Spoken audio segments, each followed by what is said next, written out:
Scott is not attending.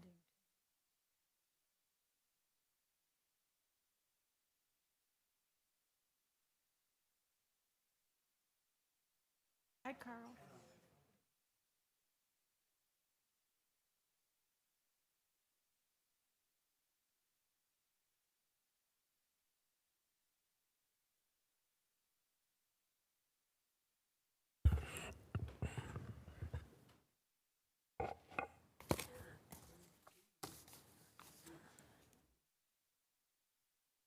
Are we okay? Should I start?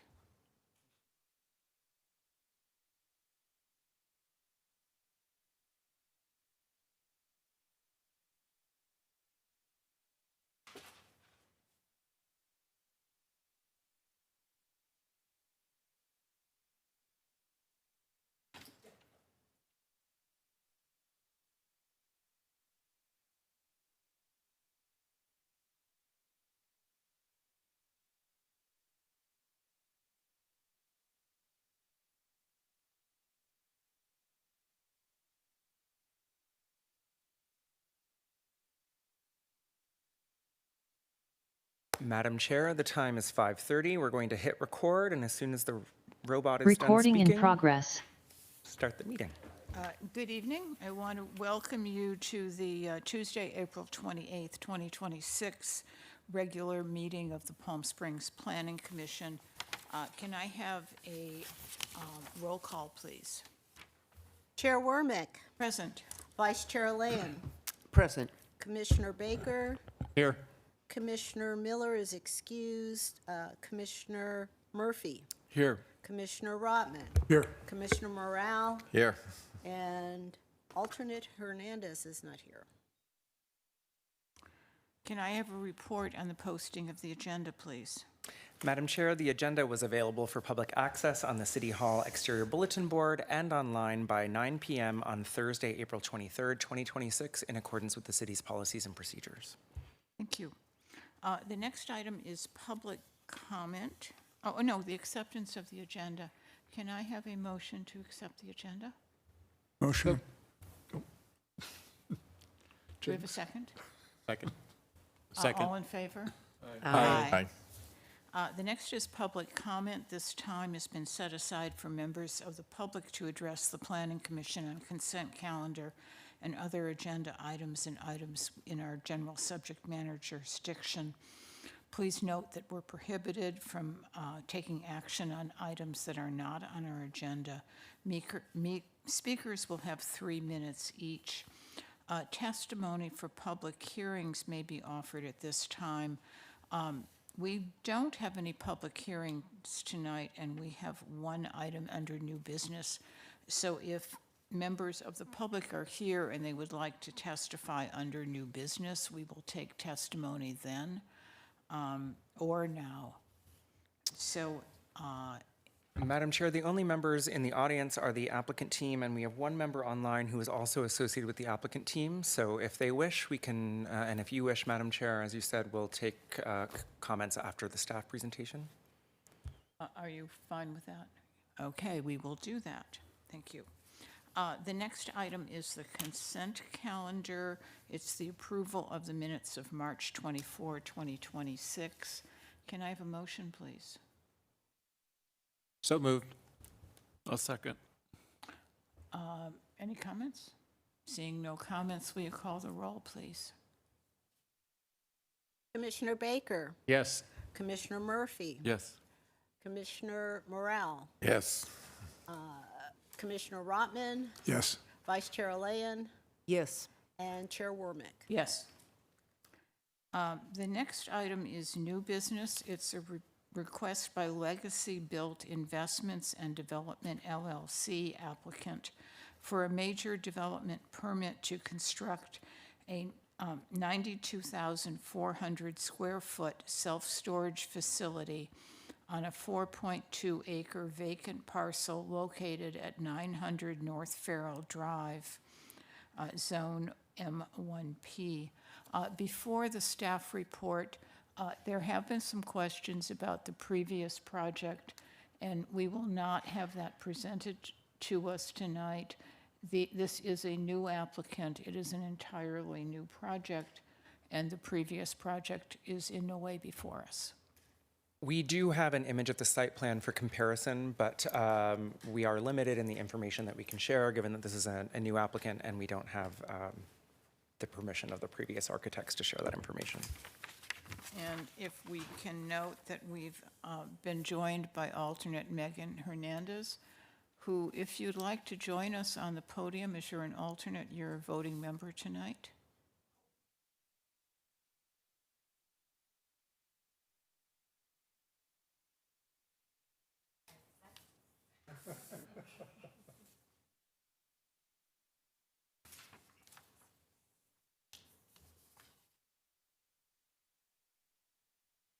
Staff report, please.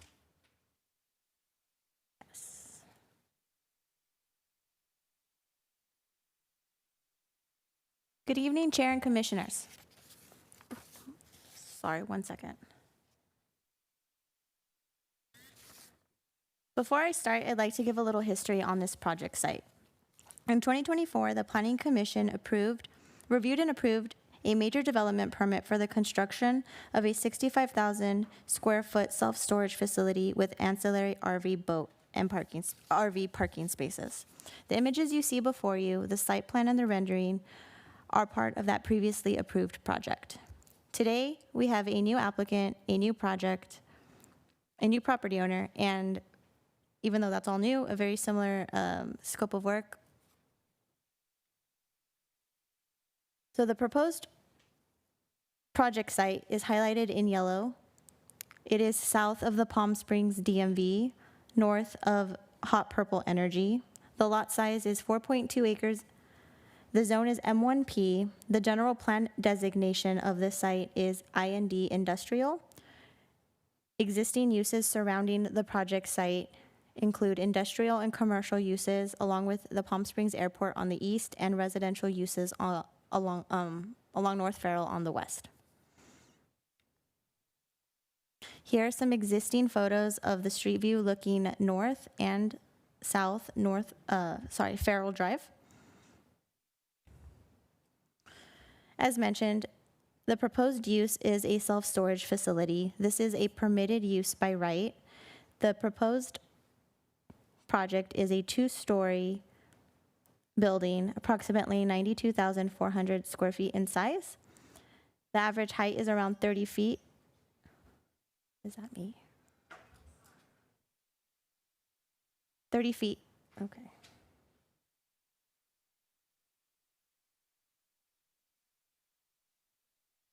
I keep going. Okay, 30 feet tall, 35 at its highest point. There will be 52 ancillary RV parking spaces. Overall, the project requires 6 parking spaces total. The applicant is providing 12, 8 standard spaces, 2 EV spaces, and 2 ADA spaces. This project is unique in that it has 3 frontages: Farrell Drive, Research Drive, and Computer Way. The front yard setback along Farrell Drive is 100 feet from property line.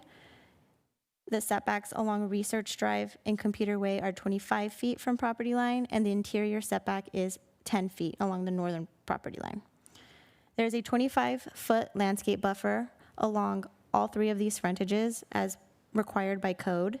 The applicant is proposing a 49% floor area ratio, just under that 50% mark that is required in the general plan. Along the north, south, and west properties, there will be a 6-foot high block wall to screen the project. A traffic scoping letter has been provided by the applicant and reviewed by the city's engineer and plan checkers. It has been determined that a VMT is not required. Given the nature of this use, significant traffic impacts are not anticipated. On March 12th, the Airport Land Use Commission found the project to be consistent with the 2005 Palm Springs Airport Land Use Compatibility Plan, subject to conditions that are outlined in the attached draft resolution. Here are some renderings. The very top left was a view from Research Drive, and the bottom would be a view from Farrell Drive and Computer Way.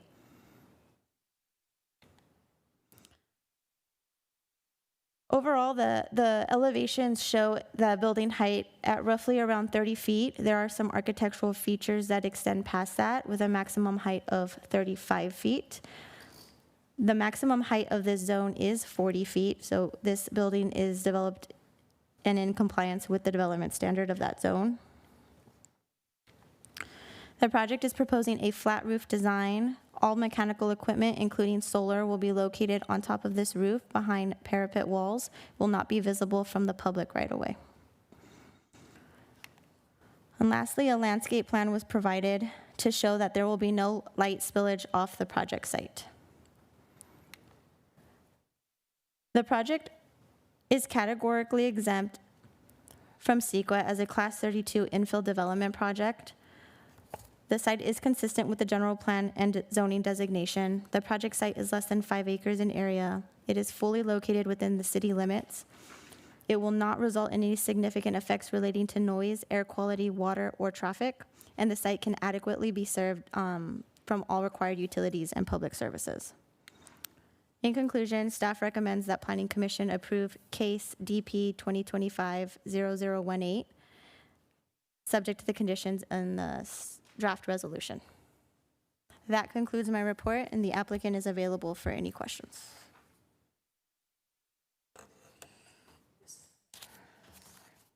Yeah, I was curious. Typical RVs are between 10 and 18 feet tall, and it was determined to do a 6-foot wall. I think the maximum height of the wall could be 8 feet, and I was just curious why it was reduced from 8 feet to 6 feet.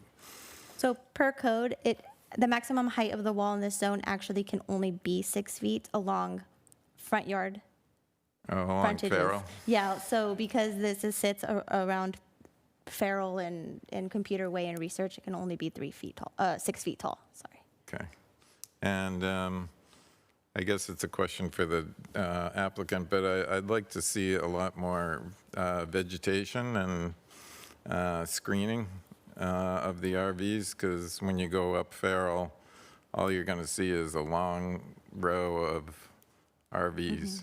You're not really even going to notice the building. So that would be a comment to the Architectural Review Committee to address Yeah. when they do the landscaping plan, because that's not really associated with the development permit. Right. And your conditions should come after public comment. Sure. Commissioner Rotman? Yeah, thank you. A couple of things. I communicated with staff about a couple of clarifications in the staff report, which I think it needs to go into the record. So one is in the chart on page 4, it lists the parking provided.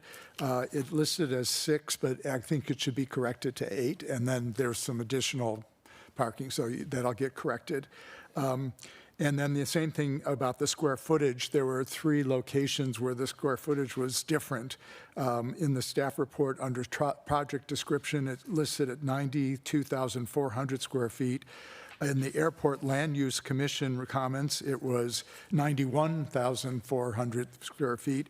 And in the justification letter, it was 91,500 square feet. So staff responded to that to clarify what the differences were. I don't know if you want to address that for the rest of the commission. Yeah, so overall, the building is 92,400 square feet. It's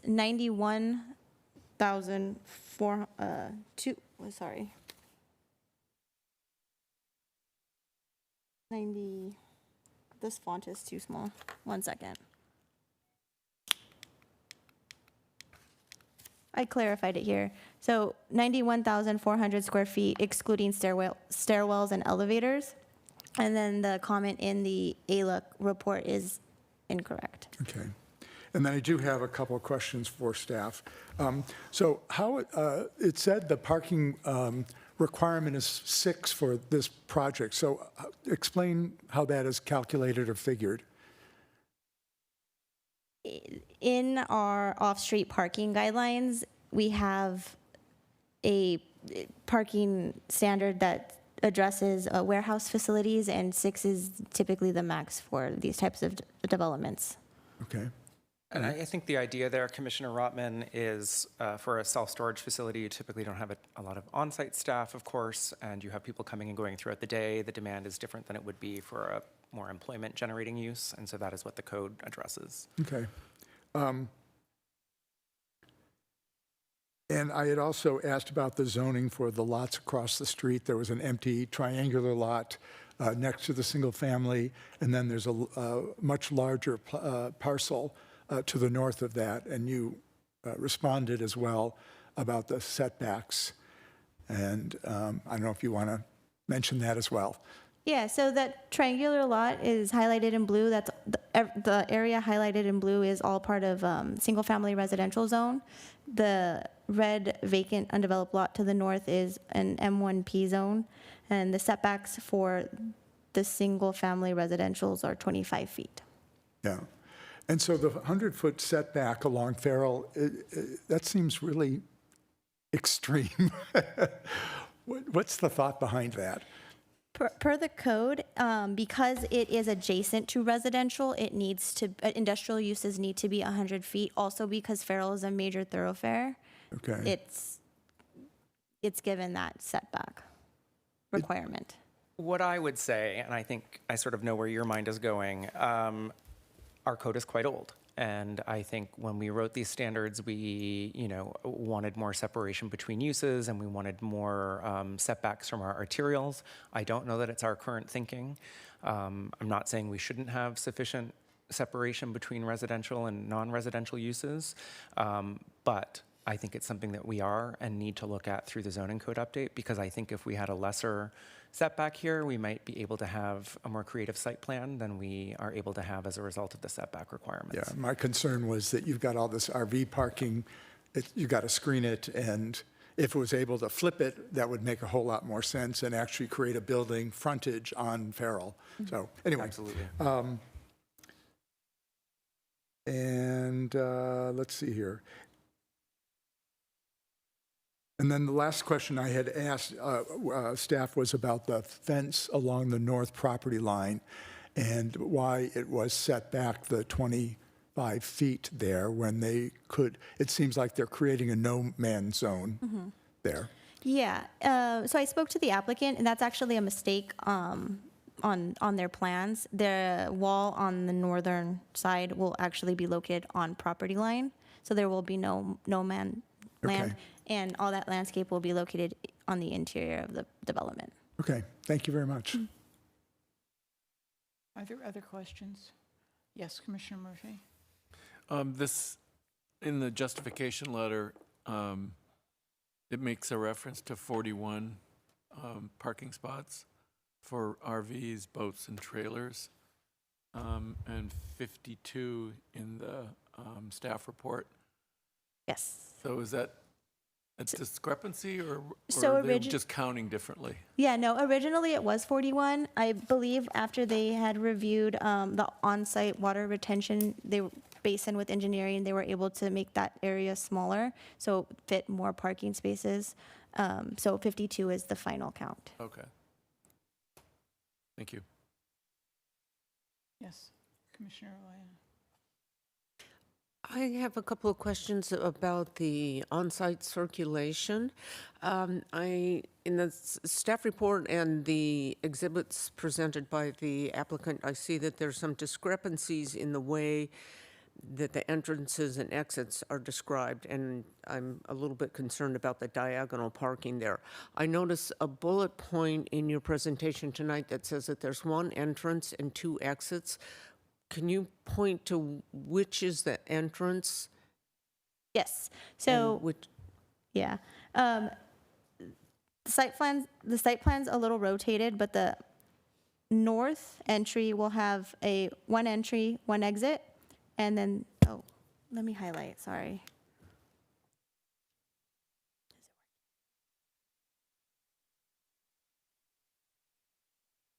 So this portion right here is the northern entry. It will have an entry and an exit.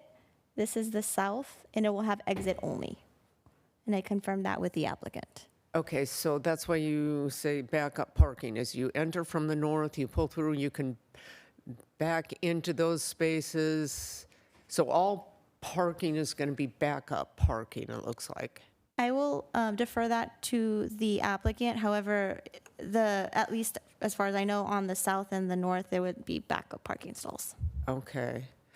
And then my next question is, I saw in the applicant's letter, they said, and I get that people, the users or the customers who arrive are going to be driving vehicles because they're bringing stuff or picking up stuff. But I know that there is I'm curious about how the pedestrian circulation is handled, simply because the people who work there could choose to take a bus. There's a bus stop right near there, or they could be riding a bicycle or something. Is that something you can address, how pedestrians would circulate on site, or is that something I should ask the applicant? I will defer that to the applicant. Okay.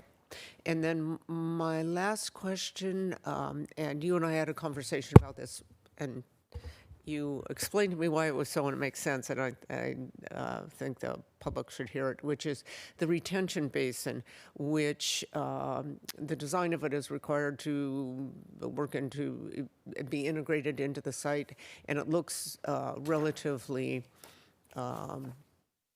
featureless. And without much landscaping, and can you explain why that is? Yes, ALEC prefers them to be landscapeless because they're trying to avoid birds from gathering and nesting and living there due to its location near the airport. I also know from prior conversations with our engineering department that they also prefer to limit the type of vegetation. I know we've had this conversation here before, and so while they do allow some vegetation in it, they're also sensitive to the kinds of vegetation we allow along retention basins so that they're doing their job. But here, I think the bigger issue is the birds. Okay, thank you. And those are all my questions? questions. Any other questions? I have some. Can you explain what the airport conditions are? It didn't look like there was very much, just the equipment couldn't be higher than was identified, but there was no height identified in the airport letter. So what are the conditions? So in looking at them, I think, and these are standard conditions that we get out of ALUC on most of our projects, it's effectively, if they go higher than what has been shown to them, which are these plans, they need to go back. If they install solar, they need to do a study to make sure that the glare isn't interacting with airport operations. They need to give an attached notice of airport in vicinity to all prospective purchasers and occupants of the building, fairly standard stuff. They need to convey a navigation easement to the Palm Springs International Airport, which is effectively, a warning on title that airport activities are happening in the area. And then they talk about the landscaping in and around the basins being limited to prevent wildlife.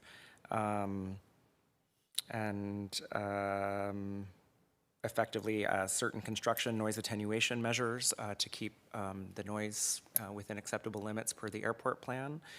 I mentioned the solar panels, and then they had some FAA conditions that were given to them, and they're all effectively the same sort of thing. They aren't required to have the types of flashing lights you would see on tall buildings to warn airplanes there's a building there, because it's short enough, but if they were to put lighting on, it needs to meet certain requirements.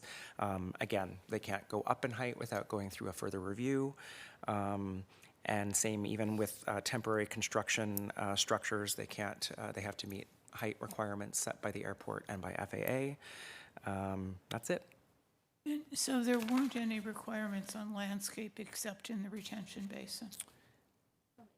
From ALUC, correct. Yeah. With that, the public hearing is open. The applicant has 10 minutes, and if there's, are there any members of the public? Chris, are there any There members? are, I was just checking my phone, and there's no one online except for the applicant's team, so no other members of the Okay, public. you have 10 minutes, and then stay with us to answer questions.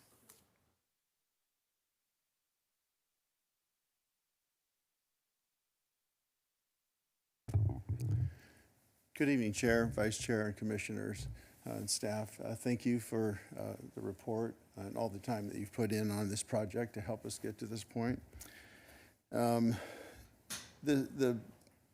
staff report was pretty thorough, so I don't really want to repeat any of it. But I do want to take a few minutes and tell you about the applicant. First, I apologize. My name's Eric Foss. I'm the Senior Vice President of Legacy Built Investments and Development, and I'm here representing the applicant, Tony Artizzoni, and Legacy Built Investments and Development. Legacy Built is a family-owned company, as is the sister construction company, Zoni Construction, Zoni after the name Artizzoni. I know that the cities have significant interests in projects that get approved being built. And I know that over the past few years, since COVID and the increase in construction costs and financing costs, that there have been some projects that have been approved and not built. So I wanted to tell you that this is a company that has been in the self-storage business since 1979, when Tony's father started in self-storage. Tony took over the company about 25 years ago when he started his construction company. The construction company builds the self-storage facilities, and by the time this one is built, it'll be about 50 facilities that'll have been completed. So I thought that might be reassuring to know that we are eager not to just get a project approved, but to have it built and operating soon. So I wanted to share that with you. Again, we think that well, we know from our research that there is demand for additional climate-controlled self-storage in this area. And we think that the project we're presenting is a very thoughtful and practical way of meeting that demand. And for that, we're here requesting your approval of our major development permit. We're happy to answer any questions. I believe the applicant, Tony Artizzoni, is online, as is our architect, Lance Heel, and Nick Source from Omega Engineering Consultants. He's our civil engineer, is here as well. So our team is ready to participate in the discussion and answer any questions.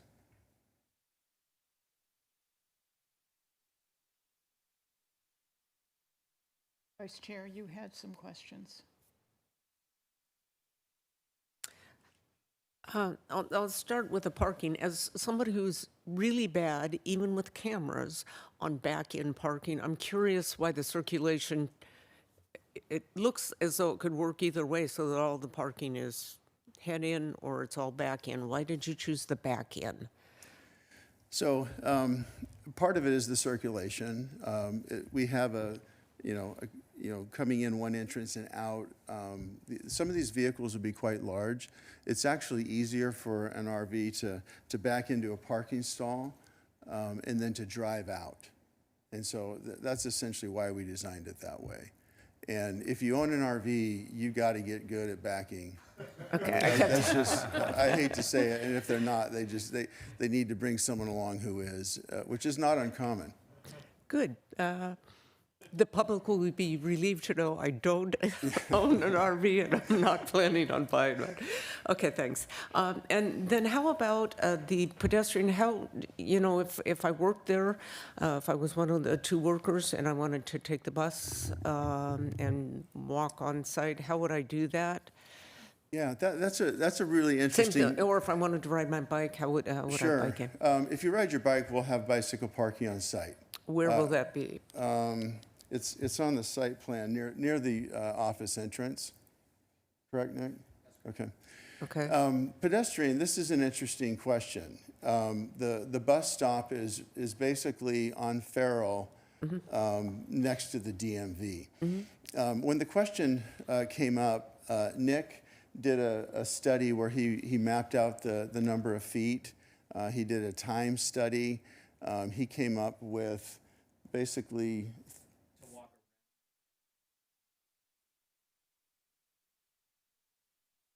okay, which is interesting because I walked it as soon as I got into town. I started about 60 feet south of the DMV driveway, kind of where our north entrance would be near the office, and I walked around the sidewalk to near that blue bicycle stand at the bus stop, and I did it twice. It was 2 minutes and 49 seconds the first time and 2 minutes and 53 seconds. So let's just call it less than 3 minutes to walk on the existing sidewalk around the DMV, which I think is the preferred pathway because, I mean, they could cut through the DMV, but we wouldn't, I'd rather people be on a sidewalk than in a parking lot with Wait, traffic. I right? thought there was a wall on the project on the north end between the site and the Forgive me if- DMV, or is there just Yeah, landscaping you walk through? Sorry if I wasn't clear. I'm talking about walking from the office, like our office, which is on Research. So from our north driveway, just taking the existing sidewalk around the east side and then the north side and then the west side of the DMV, not cutting through the DMV, just walking around the DMV on the existing sidewalk. Got it. It's Okay. less Okay. than 3 minutes. It's a less Got than it. 3 minute walk. And then how do you get in through the gate? Because your entrances are gated. So the entrance to the office is not. The gate is going to be beyond the office parking spaces. Okay. So the security will start, there's, how many, we've got 6 spots in front of the security gate at the office entrance. Okay. Okay. I feel better. Thank you. Thank you. Other questions? Yes, Commissioner Routman. Can you give me the dimensions of this building? Just the length and width?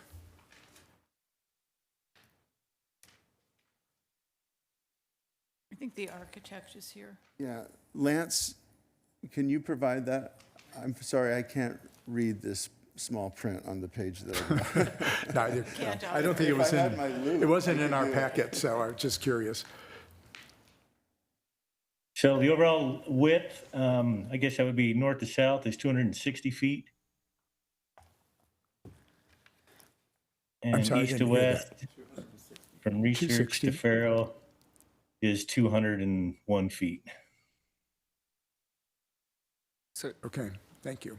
And then I had asked staff about this, and I'd like you to address it, the location of the fence along the north property line. On the packet, it shows it set in 25 feet. Yeah, that was an error. Okay. That's supposed to be on the boundary. So Okay. there isn't supposed to be a no man's land between the DMV and Okay. our property. All right. No, that was a good catch. Good catch. Yeah, thank you. And then on some of the trees that are specified, can you give me like their growth rate and if they're a canopy tree, how big a canopy they are? I mean, this is all coming up. It's going to be some recommendations to ARC, but I'm just curious in terms of screening, particularly all the RVs parking that you see along Farrell, that, we're kind of in the right ballpark or not? Yeah, Lance, if you have some of those, please chime in, because this is an ongoing discussion. We're trying to balance canopy growth and root growth, right? Which is a concern with, the foundation of the walls and things like that. So, we want to use the trees that are going to, screen the best, but not undermine, the hardscape. So this is an ongoing discussion, and we'll probably submit some amendments. Lance, do you have any additional detail? Yeah, like you said, it's ongoing, but we are showing some cypress trees, lining the walls to try to screen the RVs. And then, we've got some shade trees for the sidewalk shading and, minimum requirements and things like that. So the landscape plan is actually quite detailed and maybe a little overkill at this point, but there's quite a few on there. So I don't know if you've got the latest or have seen it yet, but we're trying to do our best to screen as much of the RV as we possibly can.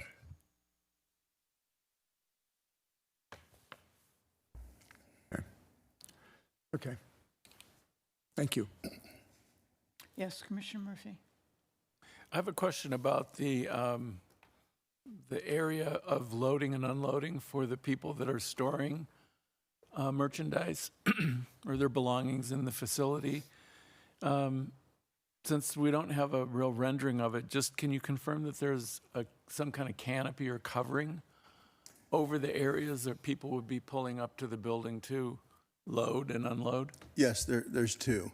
There's one on the south end of the building, just past the security gate by the office. And then there's one on the opposite, the north end of the building by the retention area. I think. Okay.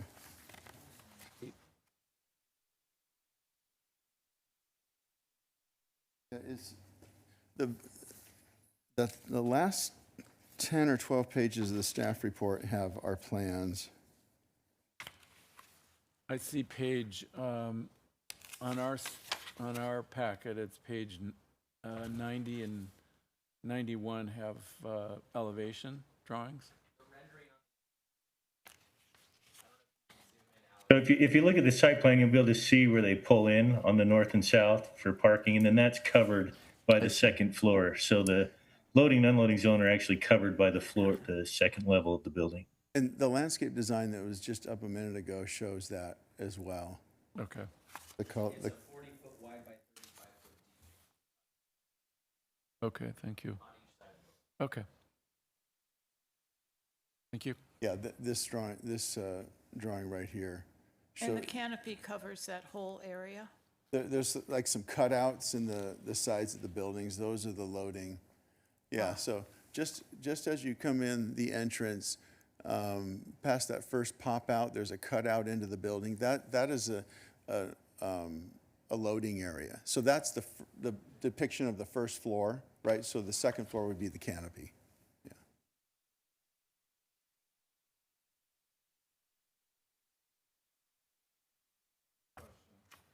This is a general question about the traffic report. Was there anything in the traffic report that concerned the applicant in any way? No, we actually had, no, the trips are below the limit, and we actually had a self-storage property manager provide a lot of data to us on some actual built Riverside County facilities. And when we did analysis of the count, for ALUC, the traffic was well below their limits and the trip limits. Okay, thank you. Based on empirical data. And I believe there's a letter in your package, Commissioner Murphy. Our engineering department concurs, and given its location on an arterial and the type of use it is, they didn't think any improvements would really be warranted. Yeah, there was a third-party review in addition to what we submitted, and they concurred.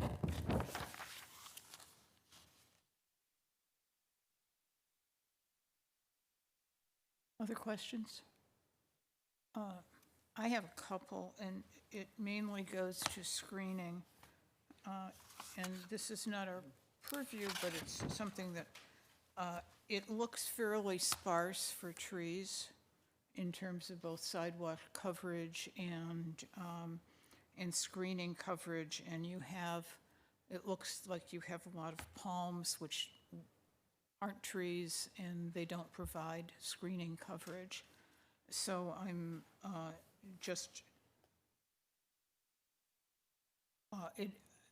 have you given more thought to how you're actually going to screen those walls? And are you using anything like hedges or a stable plant like Vitex, which grows tall and thick and would screen the walls and would grow up to cover? Lance, can you Yeah, address that? so I know all along that wall there, we're showing those ficus trees that grow, 10, 12, 15 feet tall. So You're showing a ficus tree, a ficus plant? yes. Oh, so it's all ficus. And have you looked at issues like ficus getting killed in various heat waves? I mean, there have been instances where all the ficus gets lost in the desert? Yeah, we'll talk to my landscape architect a little bit more about it, but I believe it was actually a request from someone on staff that we add more of the ficus trees along the walls, but I'll talk to him more about it and see if there's a better option or something that can screen that a little better, because I know we're showing, a lot of ficus trees. If we could make something work a little better there, that would be, So you're that would you're be looking fine, at a so. ficus hedge, and what are you Yes. putting in terms of the size and caliber of the trees when you install them? Most of them are 24-inch blocks that he's calling out. Okay. Ficus would be a 15-gallon column shape, but they're spaced like 3 feet on center. So, Okay. Yeah, this is something we're actively looking at because we want to provide screening. Usually your trees, when you put in a 24-inch box, you're going to look at a 5-year growth period to get any kind of a nice canopy coming into that tree. Unfortunately, the width of the trees are sometimes the size of a silver dollar. So, anyway, those are issues that the ARC will probably look at. And are you open to putting in a slightly larger tree and plant to be able to do the coverage quickly? We're open to looking at the economics of that. They're significantly more expensive, but we're committed to finding a solution and working through it with the ARC. Okay, I think, does anybody else have questions? The matter is before the commission. Thank you. Thank you. And I'm going to open this, and I'm going to open it with a recommendation of approval with conditions. The first condition that I would look at is comments to the ARC. And the first comment to the ARC would be to look at the tree size, make sure that especially along Farrell, that there will be quick coverage and screening for the RVs, and that there be adequate trees along Farrell to shade the sidewalk. I think those would be my 2 conditions. I would recommend that the trees be at least a 36-inch box, and that would be my recommendation. And if they're going to be using ficus, the largest possible ficus, and to make sure that the irrigation is sufficient, that they'll grow. Just to add to that, I think the canopy or the screening needs to extend probably a third or a quarter of the way up Computer Way from Farrell, Yes. as well as the north property line. Yeah. Yeah, because as you drive up and down Farrell, you're going to see that whole side exposed. Right, I think it should extend as far as they have the RVs. Okay. And just I didn't pick up that they had a ficus hedge along the fence. So I had some comments about the fence, but if the fence is completely covered by hedge, it doesn't really matter.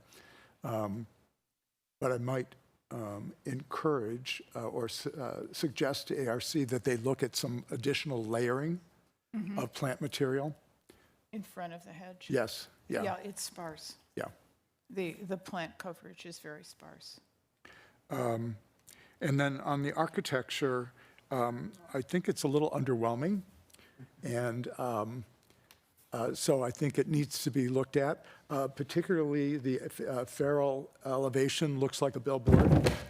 And I know the signage is a different application, and I don't have any idea whether that self-storage would fall within the signage ordinance or whatever, but it's a billboard. So, I just don't think it really speaks Palm Springs. I think it looks like Anywhereville. And I think they could do a lot better in the design, the colors, the choice of materials. corrugated metal is not a favorite of mine, and they're using that in some specific areas. So I think they should take a look at some different materials as well. And the single horizontal band, I think, is just undistinguished. So, As the maker of the motion, I agree with all of those. Are you seconding the motion? are there any other comments? I have No, yet. Oh, I'll second that motion. I agree with the comments of both my colleagues. I would just like to indicate to the applicant, first of all, I've had the pleasure of sitting in an architectural review committee meeting where they were reviewing a self-storage building that had been proposed along a similarly high-trafficked street. It was actually along Gene Autry.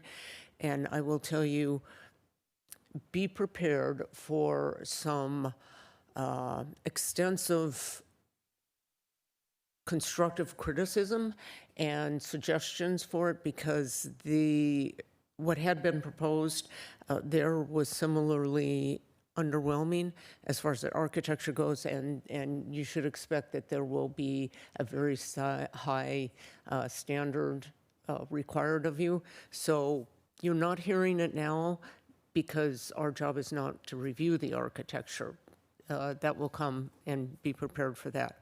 And I'll also say that I think the reason you're hearing so much concern about the screening, the size of the trees, and the amount of coverage is because not only do we want to not be looking at a wall of the back end of RVs, which I understand will be backing into their parking spaces, but also the building at this point doesn't offer any aesthetic enhancement to the area. So our concern about the appearance reflects both the architecture, which you will need to address, and our concern about not looking at the RVs.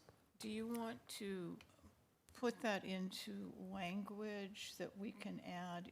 What you're saying is that the building needs to look like Palm Springs, it needs enhancement, and how do you want to frame that? I think we just send it to the Architectural Review Commission and say that we trust in their professional recommendations. Will be holding this building to the same standard as any other commercial development in the city.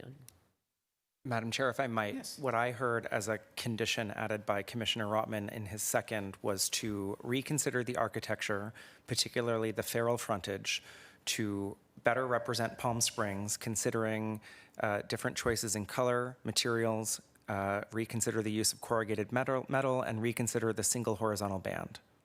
Does that sound like what you said? Yeah. And I think that's echoing what Vice Chair Lane is saying. Okay, are there any other comments? And on the landscape, it would be Do you want me to repeat the conditions as I have them Yes, so far? please.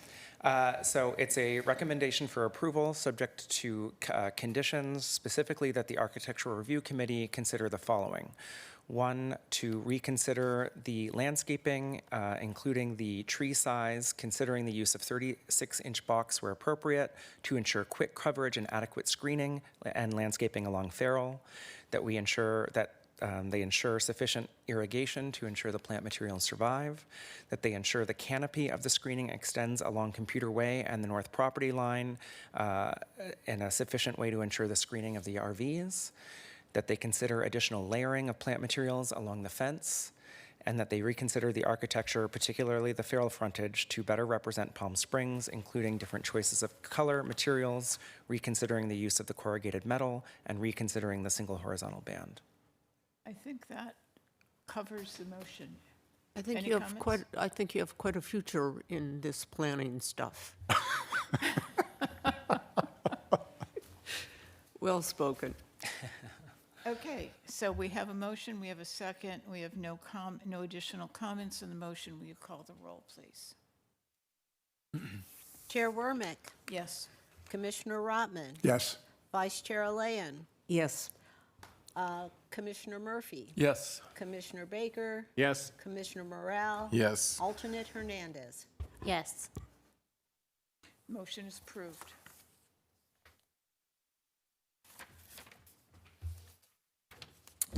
Okay. Moving right along to Planning Commission reports, requests, and comments. Are there any? Commissioner Rotman. So we've reviewed a lot of self-storage projects, and I know the zoning code is being updated. And I would like to suggest that perhaps there's a cap established for the number of self-storage units that we do in the building, or at this point, maybe outlaw them, that they require a special review. So this has come up, I think, when we reviewed the Gene Autry project that you recently approved, and I believe another one, and we are looking at it. I won't say too much to it because I haven't seen what our consulting team is going to propose, but we asked them to specifically look at locational requirements. Do we want them along arterials, for example, versus elsewhere? Do we want to cap the number, the size, or do we want some other level of approval to give us more discretion? So that is something that we're actively looking at, absolutely, and so more to come on that. Okay, thank you. Planning Director's report. I don't have much. We have had some light agendas. There have been some major projects in the news. Oh, I'm sorry, Commissioner Morrell had. Sorry. That's all right. I just wanted to add to Robert's thing. I had an issue with the definition of parking versus the definition of storage. And if they're storing vehicles, I'd like to see that called out and not just mixed in with the rest of the parking.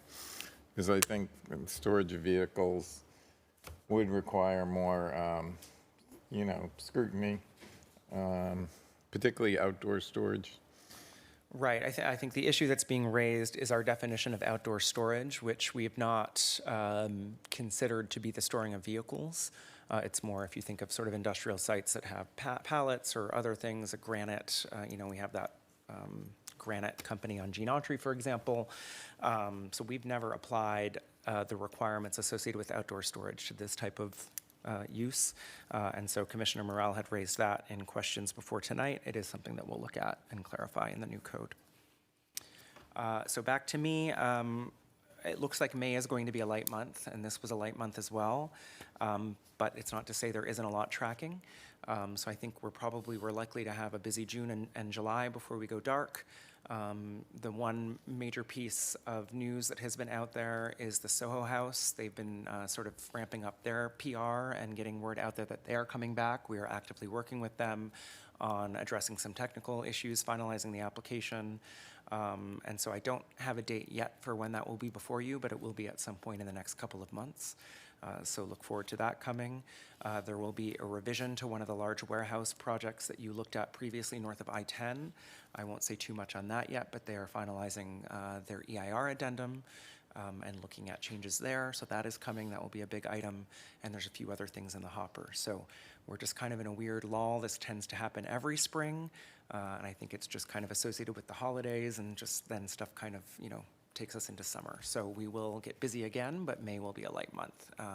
We are not having our next meeting on May 11th, and TBD about the second meeting in May. And that is all that I have. With that, thank you. I'm going to adjourn the meeting until 5:30 p.m. This was Monday, May 11th. You'd say May 11th, and we have to do a formal cancellation. So it'll be June. No, you should adjourn until May 11th, and then we have to do a formal cancellation. Okay, so I'm adjourning till Monday, and Monday, why was it a Monday? City Council took our meeting time because they had a conflict on their regular meeting time. So we got booted. Okay, until Monday, May 11th, 2026. Thank you. And